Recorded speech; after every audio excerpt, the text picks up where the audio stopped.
ٹھیک کر دیا ہے۔ اللہ اکبر۔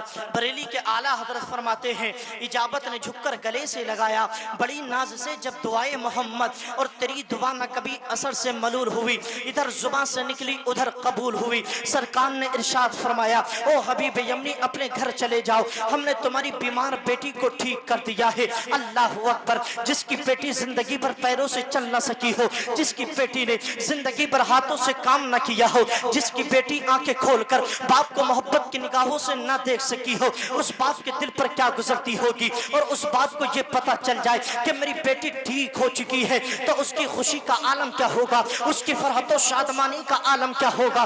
سرکار نے فرما دیا ہم نے تمہاری بیٹی کو ٹھیک کر دیا۔ جب اتنا سنا سرکار علیہ الصلوۃ والتسلیم کے دربار سے حبیب یمنی نکلے ہیں، خوشی کا ماحول ہے، آنکھوں میں اشک جاری ہے، دل میں ایک تمنا ہے، ایک تڑپ ہے، یہ سوچ رہے ہیں کب وہ لمحہ آئے گا کہ اپنی بیٹی سے ملاقات کروں گا، آج بیٹی کو چلتا ہوا دیکھوں گا، آج بیٹی کو ہاتھوں سے کام کرتا ہوا دیکھوں گا، آج بیٹی کی آنکھوں میں روشنی دیکھوں گا۔ یہ سوچتے ہیں، آنکھوں میں اشک جاری ہے، دل میں بے قراری اور بے چینی پیدا ہو جاتی ہے، اور بیٹی کی محبت میں دوڑتے دوڑتے ملک شام کے لیے روانہ ہو جاتے ہیں۔ ملک شام چلتے چلے جا رہے، ملک شام چلتے جا رہے ہیں۔ وہ وقت بھی آیا کہ ملک شام حبیب یمنی پہنچ گئے ہیں، بیٹی کے دیدار کی تمنا ہے، بیٹی کی محبت دل میں مچل رہی ہے۔ اپنے گھر پہنچے، اپنے دروازے کو کھٹکھٹا دیا۔ جب دروازے کو کھٹکھٹایا تو پیروں کے نیچے سے زمین سرک گئی، آسمان کا سایہ سا اٹھ گیا۔ ایک عجیب سی حالت دیکھی۔ آج سے پہلے جب دروازہ کھٹکھٹایا تھا تو باپ نے دروازہ کھولا تھا، بھائی نے دروازہ کھولا تھا، بیوی نے دروازہ کھولا تھا، بہن نے دروازہ کھولا تھا، لیکن آج جب دروازہ کھولا ہے تو نہ تو بیٹا ہے، نہ تو بہن ہے، نہ تو بھائی ہے، نہ تو باپ ہے، بلکہ وہ بیٹی جو زندگی بھر کام نہ کر سکی ہو، وہ بیٹی جو زندگی بھر چل نہ سکی تھی، وہ بیٹی جو زندگی بھر دیکھ نہ سکی تھی، آج وہ بیٹی باپ کے لیے دروازہ کھولتی ہوئی نظر آ رہی ہے۔ آج وہ بیٹی باپ کے سامنے کھڑی ہے اور دروازے پہ کھڑے ہو کر کے مسکرا رہی ہے۔ باپ نے جب بیٹی کو مسکراتے ہوئے دیکھا، باپ نے بیٹی کے چہرے پر ہنسی دیکھی، باپ نے بیٹی کے چہرے پر مسکراہٹ دیکھی تو آنکھوں میں اشک جاری ہوئے اور رہا نہ گیا۔ بیٹی کو قریب کیا، سینے سے لگایا، پیشانی کو چوم کر کے کہا اے میری بیٹی، اے میرے نور نظر، اے میرے لخت جگر، اے میرے لال، یہ تو بتا دے تیری آنکھوں میں روشنی کس نے دے دی، تیرے پیروں میں طاقت کس نے دے دی، تیرے ہاتھوں میں طاقت کس نے دے دی۔ تو بیٹی روتی اور کہتی جاتی ابو جان مجھے نہیں پتا آنے والا کون تھا، ٹھیک کرنے والا کون تھا، اس کا نام کیا تھا۔ وہ روتی جاتی اور کہانی سناتی جاتی۔ اگر اس کے رونے کو میں جملوں کا لباس دے دوں تو وہ رو رو کر کے کہہ رہی تھی اے ابو جان اس کا نام کیا تھا مجھے نہیں پتا، وہ کہاں سے آیا تھا مجھے نہیں پتا، لیکن اتنا جانتی ہوں جو پیغمبر اسلام مکہ سے چل کر ملک شام میں آ کر تمہاری بیٹی کو ٹھیک کر سکتا ہے، شفا دے سکتا ہے، بیماری سے دور کر سکتا ہے۔ ابو جان میری محبت کہتی ہے، میرا وجدان کہتا ہے، میرا ایقان کہتا ہے وہی پیغمبر قیامت کے دن تمہاری بیٹی کے گناہوں کو بخشوا کر بیٹی کو جنت بھی دلوا سکتا ہے۔ اللہ اکبر۔ اللہ نے یہ شان ہمارے نبی کو عطا فرمائی کہ وہ زبان سے نکالتے ہیں تو اللہ ان کی زبان سے نکلی ہوئی باتوں کو قبول فرما لیتا ہے۔ سرکار علیہ الصلوۃ والتسلیم کی زندگی کا یہ وقت 63 سال کی مختصر سی زندگی سرکار علیہ الصلوۃ والتسلیم کی، لیکن سنی بھائیوں نکاح کرنا سرکار کی سنت، اور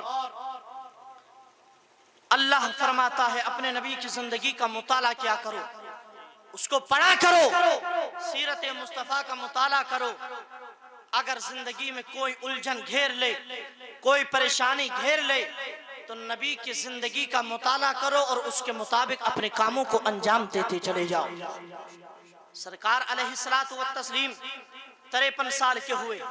سرکار علیہ الصلوۃ والتسلیم جب 53 سال کے ہو گئے تو میرے آقا علیہ الصلوۃ والتسلیم مکہ شریف چھوڑ کر کے مدینہ منورہ کے لیے روانہ ہو گئے۔ سرکار روانہ ہوئے مکہ چھوڑ کر کے مدینہ منورہ۔ سرکار مدینہ منورہ جا رہے ہیں، لیکن سنی بھائیوں سرکار علیہ الصلوۃ والتسلیم جب مکہ چھوڑ کر کے مدینہ جا رہے تھے، میں محبت کی ایک بات سنا دوں، سرکار کے پیدا ہونے سے پہلے حضرت عیسیٰ روح اللہ ہیں، آپ سے پہلے نبی. یہ ان کا زمانہ 500 سال پہلے کا زمانہ ہے. 500 سال پہلے کا زمانہ. حضرت عیسیٰ روح اللہ جب زندہ تھے تو ان کی بارگاہ میں ایک سانپ آیا. سانپ، اور اس نے آ کر کے عرض کی، اے اللہ کے حبیب عیسیٰ، یہ بتاؤ مکہ سے ہوتے ہوئے مدینے کے لیے کون سا راستہ جاتا ہے؟ حضرت عیسیٰ روح اللہ نے راستہ بتایا کہ وہاں سے ہو کر کے وہاں جاتا ہے. لیکن سرکار حضرت عیسیٰ روح اللہ نے پوچھا، سانپ یہ تو بتا اس راستے پر جانے کی ضرورت کیا ہے؟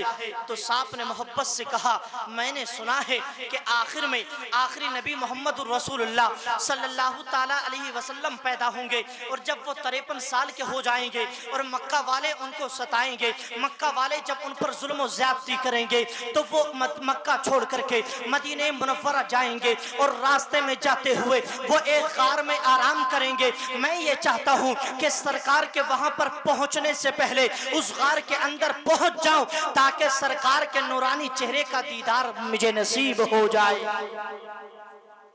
500 سال پہلے جو نبی آئے ان سے بات ایک سانپ نے پوچھی، میں نبی کا دیدار کرنا چاہتا ہوں. اس سے پتہ یہ چلا کہ نبی سے ہم ہی نہیں اللہ کی ہر مخلوق محبت کرتی ہے. سید صاحب آ رہے ہیں، آپ حضرات استقبال کریں. نعرہ تکبیر، نعرہ رسالت، مسلک اعلیٰ حضرت حضور سید صاحب قبلہ. نعرہ تکبیر. آپ لوگ آگے آگے آ جائیے، جتنی آگے کرسی خالی پڑی ہے بہت جلدی آ جائیے، بہت جلدی، بہت جلد آگے آ. آپ وہاں سے چلا. 500 سال پہلے جو نبی آئے تھے، 500 سال پہلے ان سے راستہ پوچھ کر کے وہ سانپ چلا. سرکار ابھی پیدا نہیں ہوئے، 500 سال کا لمبا وقت گزرا. سرکار پیدا ہوئے، پھر 53 سال کے ہوئے، پھر مکہ چھوڑا، پھر مکہ کے وادیوں سے نکلے اور اس غار کے قریب پہنچ گئے جس غار میں سرکار کو ٹھہرنا تھا. ساتھ میں سرکار کے حضرت ابو بکر صدیق تھے. حضرت ابو بکر صدیق نے عرض کی، یا رسول اللہ آپ یہیں پہ تشریف رکھیے، میں غار میں آپ کے ٹھہرنے کا انتظام کر کے آتا ہوں. حضرت ابو بکر صدیق اندر پہنچتے ہیں اور پوری غار کا معائنہ کرتے ہیں، اور پوری غار کو دیکھنے کے بعد اس میں چند سوراخ نظر آتے ہیں. 72 یا 73 سوراخ اس میں نظر آئے. حضرت ابو بکر صدیق نے کپڑے کو پھاڑا، سوراخوں کو بند کرنا شروع کر دیا. کپڑوں کو پھاڑا، سوراخوں کو بند کرنا شروع کر دیا. 72 سوراخوں کو بند کر دیا. حضرت ابو بکر صدیق نے ایک سوراخ رہ گیا، ایک سوراخ باقی تھا. حضرت ابو بکر صدیق نے اس سوراخ پر اپنی ایڑی کو رکھا اور سرکار کی بارگاہ میں عرض کی، یا رسول اللہ اب تشریف لے آئیے. اب سرکار علیہ الصلوۃ والتسلیم باہر سے اندر تشریف لاتے ہیں اور سرکار کے زانوئے مبارک پہ اپنا سر مبارک رکھ کے آرام فرما لیتے ہیں. آرام کر رہے ہیں سرکار. لیکن وہ جو 500 سال پہلے سانپ چلا تھا وہ اس غار میں انتظار کر رہا تھا سرکار کی آمد کا. 72 سوراخ جو حضرت ابو بکر صدیق نے بند کیے وہ سوراخ نہیں تھے، وہ سانپ نے سرکار کا دیدار کرنے کے لیے کھڑکیاں تیار کی تھی، یہ سوچ کر کہ اگر ایک دروازہ بند ہو جائے گا تو دوسرے دروازے سے اپنے نبی کا دیدار کر لوں گا، دوسرا بند ہوگا تو تیسرے سے، تیسرا بند ہوگا تو چوتھے سے، چوتھا بند ہوگا تو پانچویں سے، پانچواں بند ہوگا تو چھٹے سے. یعنی اگر کوئی دروازہ بند کرتا چلا جائے گا تو 72-73 سوراخ میں نے کر دیے ہیں، کوئی تو ایسا سوراخ بچے گا جس سے میں اپنے نبی کا دیدار کر لوں گا. اور ہوا یہی، حضرت ابو بکر نے سارے سوراخوں کو بند کر دیا اور ایک سوراخ پر ایڑی کو رکھ لیا. اب کونین کے شہنشاہ مکی اور مدنی سرکار اس غار کے اندر پہنچے اور سانپ نے سرکار کی خوشبو سے پہچان لیا کہ میری آرزوؤں کی تمنا آ چکی ہے، میرے انتظار کی تمنا آ چکی ہے، میرے سرکار آ چکے ہیں. اب سرکار کی خوشبو جیسے ہی سانپ نے محسوس کی، اب سانپ نے غار میں دوڑنا شروع کر دیا. سانپ پوری غار کا چکر لگا رہا ہے لیکن دروازے بند ہے، دروازوں کو کسی نے بند کر دیا ہے، کھڑکیوں کو بند کر دیا ہے. اب سرکار کا دیدار کیسے ہو، اب سرکار کا دیدار کس طرح کرے؟ سانپ گھومتا رہا